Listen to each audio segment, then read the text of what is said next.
Assalamualaikum warahmatullahi wabarakatuh. Selamat datang pada materi keamanan informasi di pertemuan yang pertama. Jadi perkenalkan, saya Arif Hadi Sumitro, mungkin yang masih belum mengenal. Tapi kalau yang sudah ketemu ya salam saja ya. Kemudian di sini saya akan membahas mengenai kontrak perkuliahan pada semester sekarang. Jadi di semester ganjil 2020-2021. Kemudian ada juga kalau Anda tidak setuju dengan isi dari kontrak perkuliahan, nanti juga bisa dibahas di forum yang sudah saya sediakan seperti itu. Kemudian juga kita akan lanjut pada deskripsi dari mata kuliah. Kemudian juga lagi ada aturan penilaian dari perkuliahan. Deskripsi mata kuliah yang pertama ini ada keamanan.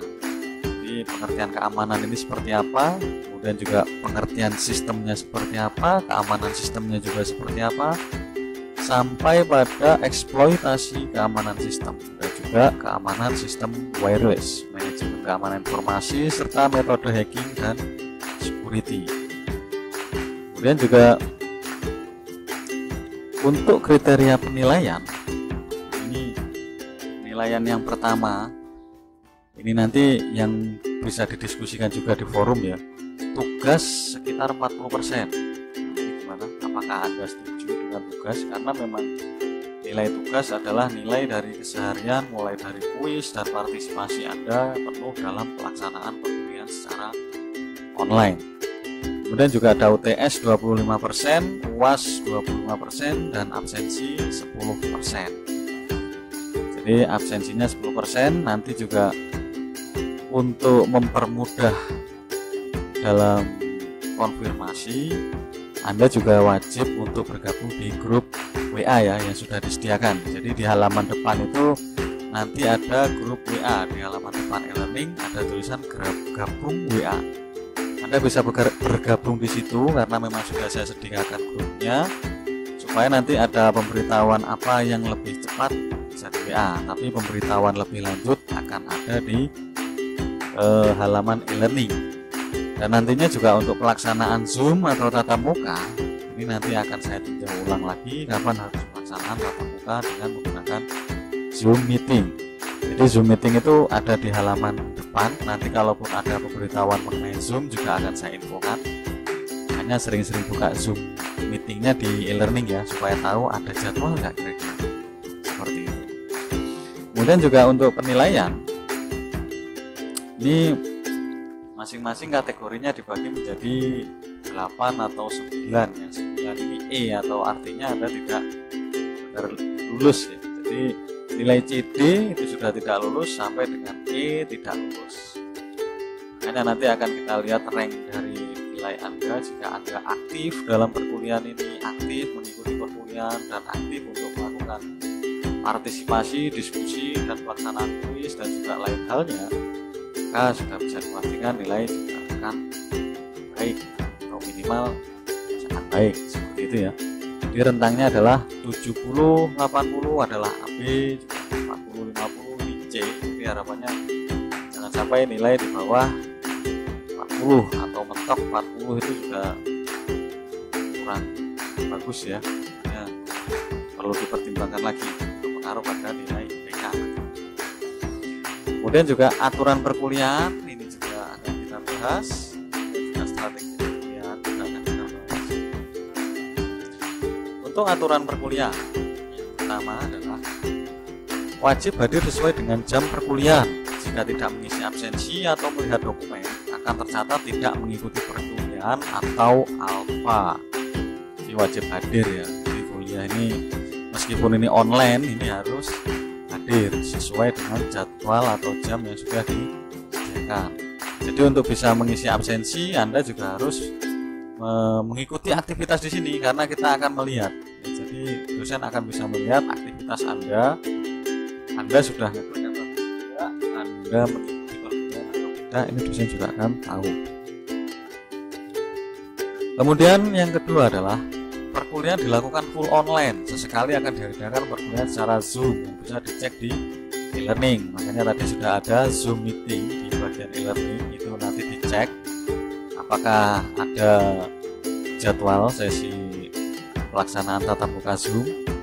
Pastinya untuk pelaksanaan tatap muka Zoom saya juga pengennya nanti Anda melakukan share tugas ya, atau share presentasi dengan menggunakan Zoom meeting seperti itu. Kemudian juga yang ketiga, ini ada tugas dikumpulkan tepat waktu tanpa terkecuali, sehingga pengumpulan tugas yang terlambat lebih dari 30 menit akan dikenakan sanksi nilai 30%. Jadi itu nanti akan terlihat juga, wah ini telat, ini tepat waktu, atau mungkin ini baru kasih tugas langsung bukan, ini dia aktif dalam pelaksanaan perkuliahan. Jadi kemudian terus ada lagi, ini ada strategi perkuliahan, ini masih menggunakan empiri, jadi penjelasan pengerjaan langkah-langkah untuk mendapatkan hasil dari suatu pemahaman. Dan kemudian juga ada latihan soal, ini bisa di kuis ya, kalau nanti juga bisa saya tambahkan sebagai evaluasi hasil ya. Jadi berdasarkan perkuliahan pelaksanaan hari ini, evaluasinya seperti apa, apakah Anda bisa menerima atau mungkin kurang memahami, atau mungkin Anda membutuhkan banyak referensi lagi. Kemudian juga ada lagi strategi tugas besar, ini studi kasus yang memberikan bekal keterampilan untuk menyelesaikan permasalahan real yang terangkum dalam pokok bahasan. Hanya saja tugas besar ini perlu kita konfirmasikan atau kondisikan dengan mata kuliah lain supaya bisa jadi satu kesatuan yang besar dan lebih baik. Kemudian kita akan coba di aspek keamanan, pertama ya, pada sistem informasi. Yang pertama adalah confidentiality, ini aspek yang menjamin kerahasiaan informasi. Dan ada integritas, kelengkapan informasi, dan ada availability. Jadi aspek confidentiality ini kerahasiaan informasi atau data yang pastikan bahwa informasi hanya dapat diakses oleh pihak yang berwenang. Itu artinya kalau Anda punya SIM, punya Ethernet, ini pihak yang berwenang adalah Anda. Karena kalau memang bisa diakses banyak orang, otomatis nanti telepon alamat atau apa bisa dibuka oleh akses lain. Bagaimana sistem memang harus fokus pada privasi aksesnya. Dan juga ada integritas, aspek yang menjamin data tidak dapat diubah tanpa ada izin pihak yang berwenang. Jadi untuk menjaga kelengkapan informasi, kerusakan, ancaman lain yang bisa menyebabkan perubahan pada informasi atau data asli. Makanya ketika di e-learning pertama kali menggunakan NIM, maka otomatis NIM itu harus dirubah. Jadi username NIM, passwordnya NIM, maka otomatis password itu harus diubah, entah itu nanti di SIM ataupun di e-learning. Kemudian juga ada aspek availability, jadi aspek yang menjamin bahwa data akan tersedia pada saat dibutuhkan dan menjamin user dapat mengakses informasi tanpa adanya gangguan. Jadi aspek availability ini sangat penting dan berpengaruh ya terhadap pengamanan informasi. Kemudian juga ada tinjauan keamanan, dan ada juga yang kedua, ini kalau kita lihat ini ada physical distance. Physical distance bukan ya? Kalau physical distance ini bagaimana kita menjaga jarak. Ini ada physical security, strategi yang memfokuskan untuk mengamankan anggota organisasi. Jadi mulai dari aset fisiknya, akses tanpa otorisasi dan tempat kerja, dan berbagai ancaman meliputi bahaya kebakaran. Kemudian juga ada personal security, ini fokusnya untuk melindungi orang-orang dalam organisasi. Dan juga ada operation security, mengamankan kemampuan organisasi bekerja atau tanpa gangguan. Dan juga ada communication security, ini strategi yang bertujuan untuk mengamankan media informasi dan teknologi informasi. Dan juga ada network security, strategi yang fokuskan pengamanan peralatan jaringan pada organisasi. Jadi mulai dari jaringannya, personal security-nya nanti wajib diamankan. Dan orang IT, sebagai orang IT kita harus mempertimbangkan keamanan aspek apa saja yang diperlukan, apalagi nanti kita berhadapan dengan orang-orang yang memang memiliki privasi lebih tinggi.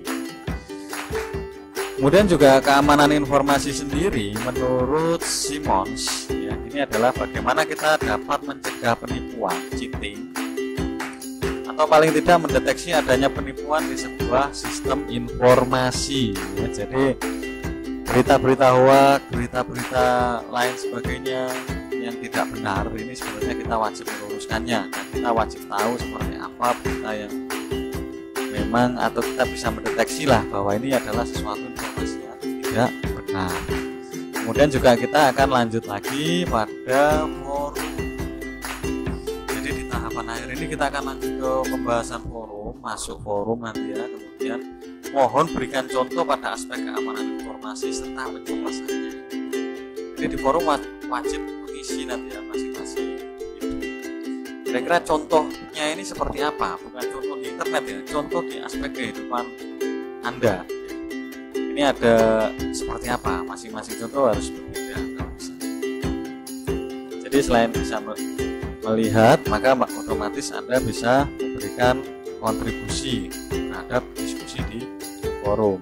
Kemudian juga setelah ke forum, Anda nantinya bisa masuk di halaman evaluasi hasil. Jadi nanti ada pertanyaan seputar evaluasi hasil pembelajaran hari ini, mohon dijawab dengan sebenar-benarnya.